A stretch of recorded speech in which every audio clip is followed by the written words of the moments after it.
मराठा कुणबी सहाय्यक समिती तसेच सकल मराठा सेवक यांच्या वतीनं जे काय हैदराबाद गॅजेटचा GR आहे 2 सप्टेंबरचा, त्यानुसार आमच्या पाथरी, सेलू, मानवत या भागातील बांधवांना सर्टिफिकेट इश्यू होतात. नंतर बापू बोलतीलच या संदर्भात. आणि परंतु आमच्या गंगाखेड, परभणी आणि आमचा कुठला भाग पूर्णा, जसं काय आम्ही पाकिस्तानमधले आहेत असे आम्हाला शपथनामाकडून प्रशासनाकडून देण्यात येत आहे. आम्हाला आत्तापर्यंत एकही सर्टिफिकेट GR नुसार इश्यू केलेलं नाही. पूर्णेला जे काही इश्यू केलेत 5 दाखवले GR मध्ये, पण ॲक्च्युली ते GR नुसार नाही, ते 33-34च्या आलेल्या नोंदीनुसार आहे. आणि दुसरी एक आमची मागणी अशी आहे की चौकशी समितीचे जे काही टेबल्स आहेत, शिबिर जसं आपण शिबिर लावून एखादी ॲडव्हर्टाईज करतो, प्रशासनानं गाव पातळीला असे टेबल लावून जे काय आपल्याला GR नुसार फॉर्म भरून घ्यायचे त्यानुसार फॉर्म भरून घ्यायला यावेत. आणि लवकरात लवकर, आता निवडणुका सगळं संपलं, आता जे काही उर्वरित मराठी आहेत त्यांना गॅजेटनुसार शपथपत्रावर त्यांना न्याय देण्यात यावा. आणि आमचं शासन दरबारी विखे पाटलांपर्यंत एक विनंती आहे की GR नुसार जे आम्ही प्रतिज्ञापत्र देऊन जे दाखल करत आहेत, किमान त्याच्यासाठी वंशावळीची अट त्यांनी शिथिल करावी. धन्यवाद. जय जिजाऊ, जय शिवराय. बापू बोला. आज हैदराबाद गॅजेटनुसार जे कुणबी प्रमाणपत्र काढण्यासाठी ज्या बऱ्याच काही अडचणी ह्या विद्यार्थ्यांना येत होत्या, सर्व समाज बांधवांना येत होत्या, त्या नियोजनाच्या संदर्भामध्ये आज कलेक्टर साहेबांची भेट घेतली आणि त्यांच्या निदर्शनास आणून दिलं की बाबा हे कुठंतरी हे अधिकारी, खाल्ले जे अधिकारी वर्ग आहे आणि कर्मचारी वर्ग आहे ते कुठेतरी ह्यांचं दिशाभूल करायला आहे. कारण की ज्या पद्धतीमध्ये पाथरी विभाग असेल, पाथरी डिव्हिजन विभाग असेल, जिंतूर विभाग असेल, ह्या दोन्ही डिव्हिजनला प्रमाणपत्र सुरळीतपणे वाटप चालू आहे, जसे अर्ज जातील तसे. आणि जसं हैदराबाद गॅजेटचं नुसार प्रस्ताव घेतलेत तशाच प्रस्तावानुसार वाटप चालू आहे.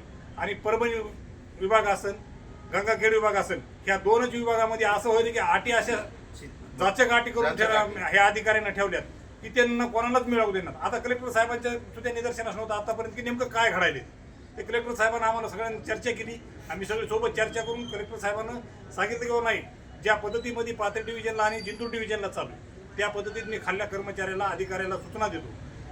उद्या परवा दिवशी तात्काळमध्ये एक बैठक लावतो म्हणली आणि त्या बैठकीत सगळ्यांना सांगतो की सर्व मराठा जे अभ्यासक जे आहेत त्यांची सगळ्याची बैठक लावतो. आणि ह्या अधिकाऱ्यांना सर्वांना सांगतो म्हणले किंवा खाल्ल्यांना ज्या पद्धतीमध्ये पाथरी डिव्हिजनला आणि जिंतूर डिव्हिजनला वाटप चालू आहे त्याच पद्धतीमध्ये आपल्या परभणी डिव्हिजनला आणि गंगाखेड डिव्हिजनला पण सर्व समान जिल्ह्यामध्ये एकाच कायद्यानुसार, एकाच ह्याच्यानुसार वाटप झाली पाहिजे. जशा पद्धतीमध्ये पाथरीला वाटप होईल, जशा पद्धतीने जिंतूरला वाटप होईल, त्याच पद्धतीमध्ये आपल्या परभणीमध्ये आणि गंगाखेडमध्ये वाटप होईल. हे आज आम्हाला कलेक्टर साहेबांना सांगितलंय. पण खरंच ते करतील कधी येईल आणि किती दिवसांनी येईल आणि खरंच वाटप होईल का? कारण ही वेळ विद्यार्थ्यांची आहे. विद्यार्थ्यांची CETचे फॉर्म भरण्याची वेळ आता आज वाढली म्हणून जमलंय. अगोदर काय केलं त्यांना किंवा आम्हाला सर्वांना सांगितलं की इलेक्शन लागलंय, इलेक्शन हो द्या, इलेक्शन हो द्या. आम्हाला बी वाटलं किंवा कुठंतरी इलेक्शनचा विषय आपण मध्ये जाऊन विषय काहीतरी करू नये. आम्ही त्यांना सहकार्याची भूमिका केली. पण खरंच परिस्थिती अशी झाली की हैदराबाद गॅजेटनुसार जर प्रमाणपत्र भेटत असतील आणि भेटायलेत आणि त्याचा जर फायदा मराठा समाजाच्या विद्यार्थ्याला घेऊ द्यायचा असेल तर ते तात्काळमध्ये हे प्रमाणपत्र वितरित करावे. कारण की CETची तारीख आता वाढली म्हणून जमलंय. नाहीतर खरंच काय काय लेकर असे नर्वस झालते की त्यांना काय करावं सुचायला गेलं. मग ह्या पद्धतीतून आणि ह्या संकटातून जर लेकर काढायचे असले तर कलेक्टर साहेबाला आम्ही विनंती केली की बाबा साहेब तुम्हीच हे निर्णय घेऊ शकतात. हैदराबाद गॅजेट निघालं म्हणून निघालं असं नाही. जरांगे पाटलांना ज्या दिशेनं आणि ज्या लेकराच्या भविष्यासाठी हे आंदोलन छेडलं त्या लेकराला जर न्याय आज नाही मिळाला तर हे लेकर 1 वर्षभर वंचित राहणार आहे. त्यामुळे तुम्ही आजची घडी जाऊ देऊ नका, आजची पिढी जाऊ देऊ नका. आणि 1 वर्ष जर इतकी पिढी जाणार असेल तर हे समाज पूर्णपणे वाया गेल्याशिवाय राहणार नाही. ह्या सगळ्या वेदना आमच्या सर्व समाज बांधवाच्या कलेक्टर साहेबाला सांगितले आणि कलेक्टर साहेबांना सकारात्मक भूमिका घेऊन आम्हाला सांगितलं की नाही, मी तुम्हाला कुठंही वाऱ्यावर सोडणार नाही. ह्या GR मध्ये जशा पद्धतीचं आहे त्याच पद्धतीचा तुम्हाला न्याय देण्याचं काम करीन आणि एकही लेकराचं नुकसान होऊ देणार नाही असं कलेक्टर साहेबांना आम्हाला सांगितलं.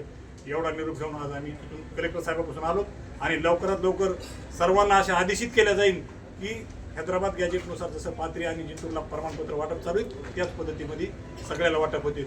जय जिजाऊ, जय. आणि याच व्हिडिओच्या माध्यमातून मी विनंती करतो आपल्या तमाम परभणी जिल्ह्यातील असेल, बाजूच्या जिल्ह्यातील आमदार, खासदार, मंत्री यांनी जसं बाजूच्या प्रदेशामध्ये लोकांना मदत होती त्यांनी पण मोठ्या प्रमाणामध्ये बांधवांना मदत करावी. जय जिजाऊ, जय शिवराय.